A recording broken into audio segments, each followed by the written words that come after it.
In this devotional, I'm going to share with you three thoughts from First Chronicles chapter 22, verses 6 through 10, where I'll answer the question, why did Solomon build the temple?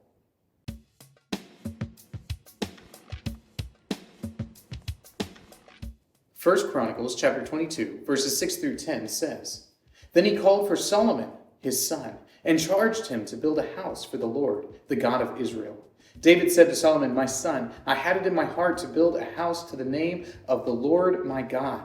But the word of the Lord came to me, saying, You have shed much blood, and have waged great wars. You shall not build a house to my name, because you have shed so much blood before me on the earth.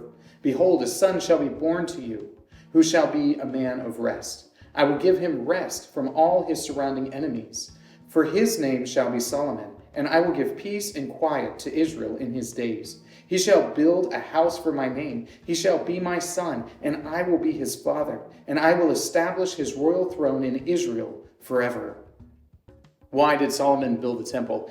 Solomon builds the temple because he is commanded to by his father and by God to knock this out and take care of this task. But you might wonder why it is that Solomon builds the temple instead of David, because isn't David the man after God's own heart? Isn't David the sort of idyllic king for the people of Israel? Well, what we'll find out here is that while David is very often seen as the ideal or best possible king for the people of Israel, in reality, he is a little too violent to build the house of the Lord. So here are three thoughts from 1 Chronicles chapter 22, verses 6 through 10, answering the question, why did Solomon build the temple? Thought number one, David killed. And David killed a lot. David killed a whole lot. In fact, David was a man of violence. And it's hard to tell from the text whether or not he enjoyed killing, but it seems like he's pretty apt to do it, regardless of if he likes it or not. David is a man of bloodshed, and because he's a man of bloodshed, the Lord doesn't want him to build the temple, because the Lord is not about bloodshed. And this is one of the things that you see throughout the text of Scripture, that there is inherent value to life. And while the Lord commands certain people to be killed, and he certainly does some killing himself, there is an underlying principle that bloodshed is inconsistent with the character of God. And when a man commits a whole lot of bloodshed, like David has done, it means that he might be prohibited from building the temple of the Lord, because the temple of the Lord is supposed to invoke in people a sense of peace, because it is at the temple where all of these sacrifices reconciling man and God are to take place. It's at the temple that you see the picture of the sacrificial system that predates Christ's ultimate sacrifice, that does the ultimate reconciliation between God and man.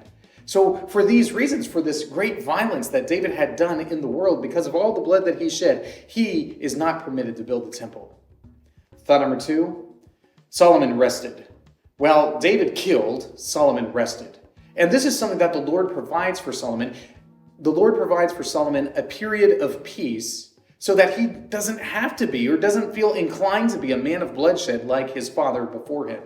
Solomon is able to have a reign that extends the boundaries of Israel, but still keep his hands from the level of bloodshed that his father David had committed. So Solomon is going to have a kingdom that is marked by peace and rest and wisdom, whereas David's was marked by violence. Thought number three, a son of God. Solomon is told that he is going to be a son of God and that God is going to be a father to him. And it's because of this close-knit relationship, it's because of this closeness that Solomon is deemed appropriate as the one to build the temple of the Lord. You have to understand that the temple of the Lord is going to be the place where the physical representation of God is experienced for the majority of the people of Israel. It's going to be here where they have their most significant actions in corporate worship. It's going to be here at the temple that the sacrificial system is experienced by so many generations of God's people. So Solomon is identified as someone who will have a special relationship with God.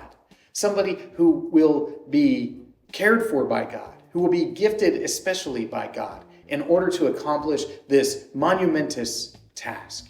And it's for these reasons that Solomon built the temple. These three thoughts come from the assigned reading of 1 Chronicles chapters 20 through 24. If you'd like to read through the Bible with me, you can do so by subscribing to this channel, by clicking on the link in the description, or by joining the Facebook group Through the Bible, where we are reading the text of Scripture together.